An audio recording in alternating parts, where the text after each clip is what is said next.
అనవ గింజలు, ఆలుగడ్డలు, వంకాయలు ఈ మూడింటితోటి కలిపి వంట చేస్తున్నా. మీకు కూడా నచ్చితే మీరు కూడా కావలసిన పదార్థాలు: అనవలు, వంకాయలు, ఆలుగడ్డలు, టమాటాలు, దంచిన పచ్చిమిర్చి, కొత్తిమీర, ఉల్లిగడ్డలు, అల్లం. ముందుగా ఆవాలు వేసుకోవాలి. నూనె కరివేనాక ఆవాలు వేసుకోవాలి. ఉల్లిగడ్డలు వేసుకోవాలి. ఆలుగడ్డలు వేసుకోవాలి. నువ్వులు వేసుకోవాలి. అనములు ఆలుగడ్డ వేసినప్పుడు ఇట్లా కలపాలి. వేగినాక అల్లం పేస్ట్ వేయాలి. దంచిన పచ్చిమిర్చి వేసుకోవాలి. కరివేపాకు వేసుకోవాలి. ఉప్పు వేసుకోవాలి.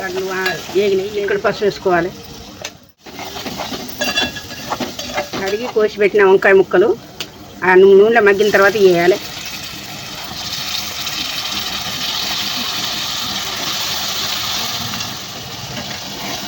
కలిసేనాక కలపాలి. నూనెలో మంచిగా మగ్గిన ఆలుగడ్డ, అనవ గింజలు, వంకాయ నూనెలో మగ్గిన తర్వాత టమాటా వేసుకోవాలి. కూర అయితే అయింది. కొత్తిమీర వేసుకొని దించుకోవటం అయితే అయింది. ఇక దింపుకోవాలి. కూర అయితే అయింది. రుచి చూస్తున్నా.